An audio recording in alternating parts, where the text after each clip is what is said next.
So I'll say a few words, and Brother Bopanna, Ma'am Mona, please forgive me for my foibles.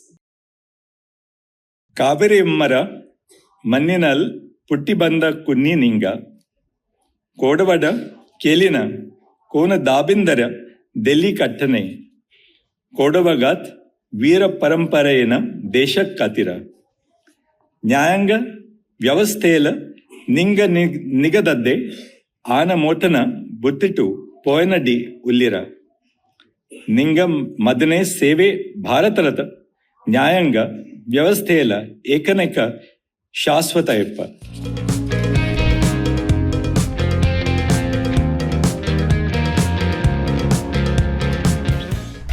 Now may I request Honorable Dr. Justice DY Chandrachud, Honorable the Chief Justice of India, to kindly deliver his address.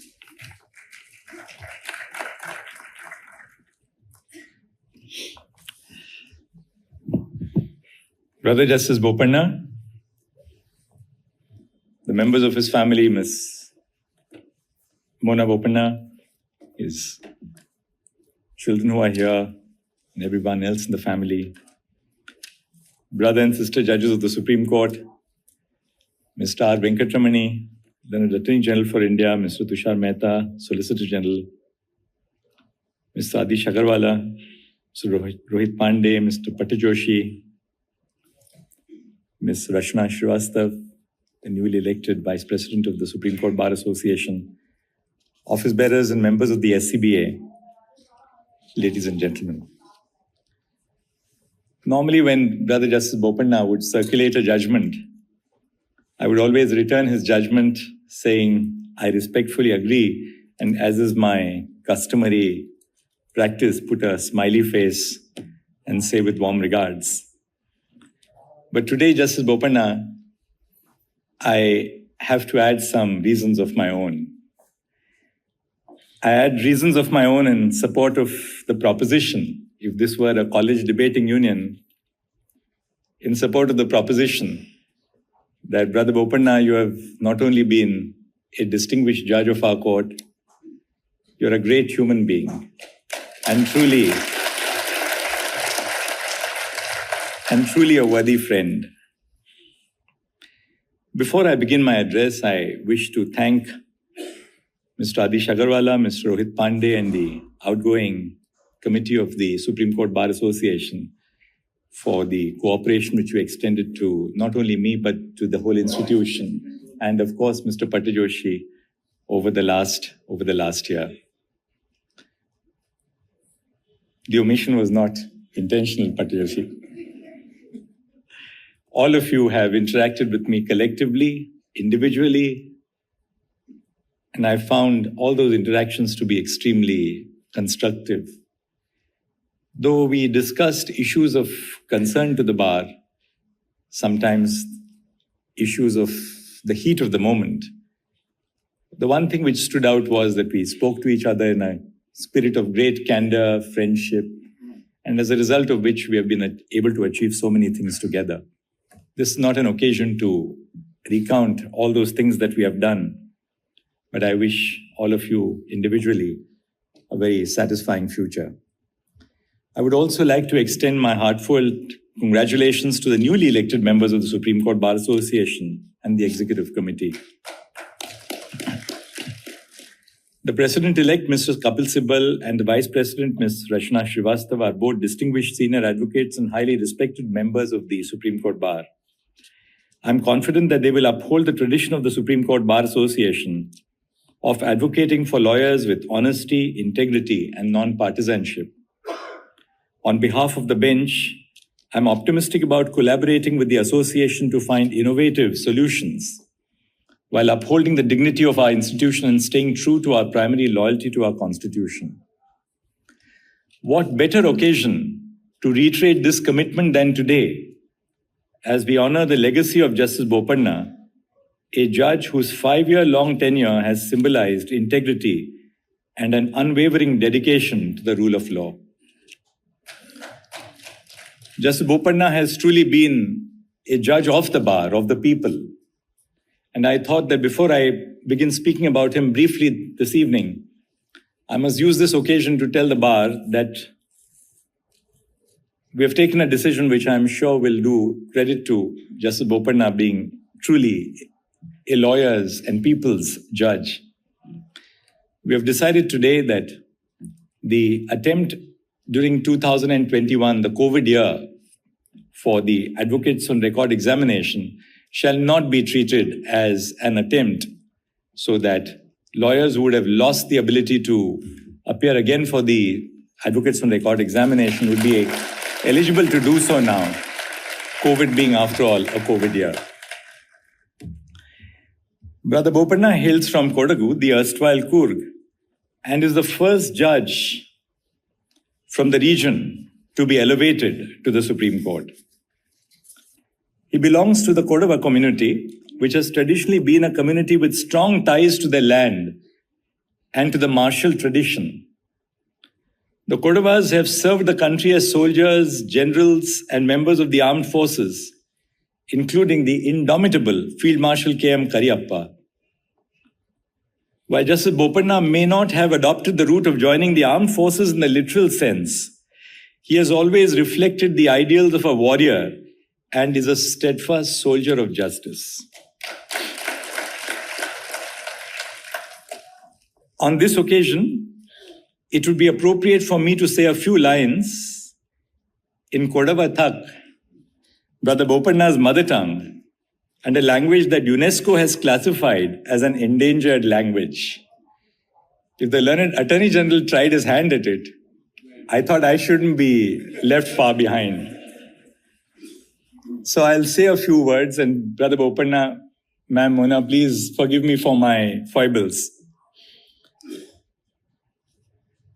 Kaveri Immara, Manninal, Puttibanda Kunni Ninga, Kodavada, Kelina, Kona Dabindara, Delhi Kattane, Kodavagat, Veera Paramparayena, Deshak Katira, Nyanga, Vyavasthela, Ninga Nigadadde, Ana Motana, Buttitu, Poenadi, Ullira, Ninga Madane Seve, Bharatarata, Nyanga, Vyavasthela, Ekaneka, Shasvatayappa.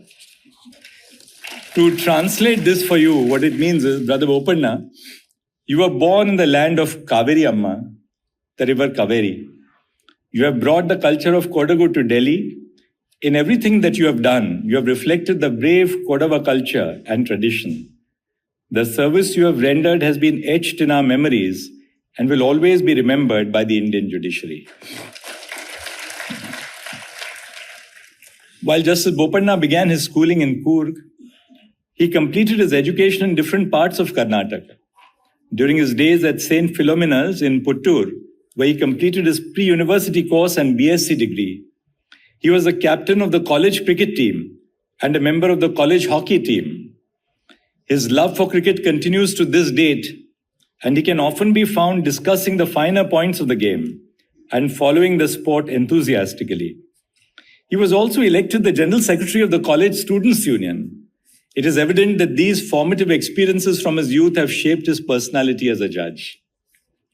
In many ways, Brother Bopanna continues to symbolize the captain cool of a cricket team, even when he presides over his court. I do not know who Brother Bopanna's favorite cricketer is, and I should tread carefully while describing someone who is a cricket enthusiast himself. However, in my view, Justice Bopanna is akin to Rahul Dravid, our own Mr. Dependable of the Supreme Court. In my interactions with him, both on the bench and outside, I have been awestruck at his ability to maintain a balance between objectivity and empathy. His demeanor, soft-spoken and compassionate nature create an atmosphere where everyone, be it lawyers, litigants, or even his fellow judges, feel heard and valued. Brother Bopanna's court has also been a space where several young lawyers have been given opportunities to argue and hone their skills. For this, both the bar and the bench will be forever grateful. Justice Bopanna began his illustrious career as a lawyer in 1984 and practiced across disciplines, be it civil, constitutional, company, service or labor, or revenue matters. Significantly, his practice was not restricted to the High Court, but he also practiced before the civil and labor courts. This experience before the district courts is evident in his judicial work, which demonstrates a deep understanding of how the wheels of the court system turn. He adeptly navigates the complexities of cases that have traveled from district courts to the Supreme Court over decades and understands the litigants' realities. Over the last 5 years, he has authored over 90 judgments in areas such as service, property, land acquisition, and civil law, all of which require a deep grasp not only of legal intricacies, but also practical application. Perhaps it is this ground-level grasp of judicial realities and the pendency of our courts that underpins Justice Bopanna's reputation for punctuality and diligence. He was well known in the Karnataka High Court for being a judge who seldom took any leave. Recently, Brother Bopanna had to take a short break to recover from a medical procedure. Throughout his break, while he was physically away from the court, he continued to have his heart and mind in his chamber back in Delhi, coordinating with his staff, law clerks, and other members of his team. When he returned from his medical break, he was eager to dive back into his heavy workload and restart work at the earliest. That Justice Bopanna is punctual to the T is a legendary trait that his family and chamber consistently speak about. Many of them quip that they have to reset their clocks by a few minutes every day to match his schedule and punctuality. When I would call up Justice Bopanna during the course of his recuperation to ask him how he was doing, he would never answer that question before saying, "But Chief, that Constitution bench judgment is pending. Should I come to Delhi even in between and deliver that bench judgment with you?" So diligent is Justice Bopanna. Justice Bopanna has been a member of the bench since 2006, when he was appointed as a judge of the Karnataka High Court. He was appointed as Chief Justice of the Guwahati High Court in 2018, before being elevated to the Supreme Court in 2019. His reputation preceded him, and when he came to this court, he had already acquired a formidable reputation of being a conscientious and compassionate judge, dedicated every bit to the law. Throughout his career as a judge, spanning about 18 years, he has never been averse to new ideas or new technologies. In 2017, well ahead of the curve on virtual proceedings, Justice Bopanna, presiding as a single judge in the Karnataka High Court, allowed a petitioner residing abroad to participate in family court proceedings via platforms like Skype. And the case is a reported judgment called Rahul Chandra versus Janvi, 2017 SEC Online Karnataka, 1700. As our courts underwent a digital transformation, embracing hybrid hearings and digital files, Justice Bopanna remained proactive in his efforts to learn and adapt. The digital revolution of our courts does not depend merely on those who are already adept at using technology, but more impartially and importantly, judges like Justice Bopanna, who are always willing to learn with an open mind. While Brother Bopanna and I shared a bench from 2021 to 2022, we collaborated on judgments that dealt with several interesting points of law and issues of public importance. We were part of the bench that upheld the constitutionality of the reservation of OBC candidates for postgraduate and undergraduate medical and dental courses in Neil Aurelio Nunes versus Union of India. We observed that while an open competitive examination may ensure formal equality, widespread inequalities in access to education results in the deprivation of certain classes who would be unable to fairly compete. Our bench also had the opportunity to provide doctrinal clarity on under-inclusive and over-inclusive classifications under Article 14 of the Constitution in state of Tamil Nadu versus National South Indian River Interlinking Agriculturist Association. Justice Bopanna was a colleague who not only had a solid grip on the law, but was also incredibly collaborative and collegial. He has also been an integral part of several constitution benches of the court, which have adjudicated issues ranging from the scope of parliamentary privileges in Sita Soren to the extent of free speech and expression in Kaushal Kishore versus Union of India, and the interpretation of the Prevention of Corruption Act 1988. It is often said that retirement from the bench can be a wonderful experience if you have two essential traits: much to live on and much to live for.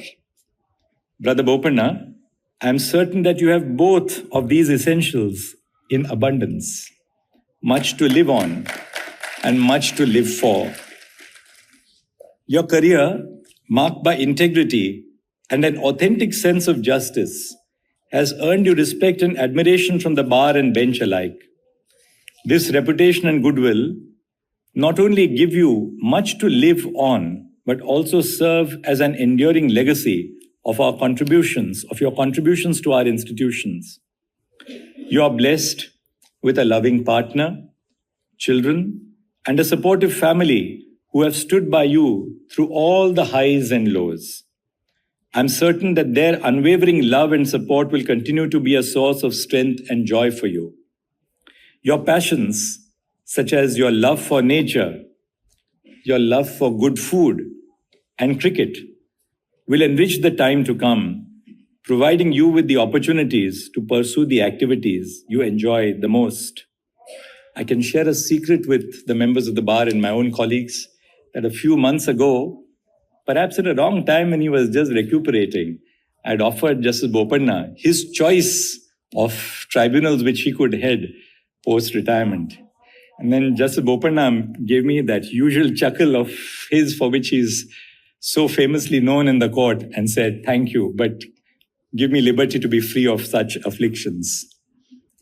Brother Bopanna, as you enter this new chapter, Brother Bopanna, I wish you the best of health and happiness. Thank you, Justice Bopanna. It has been an honor to serve this institution with you.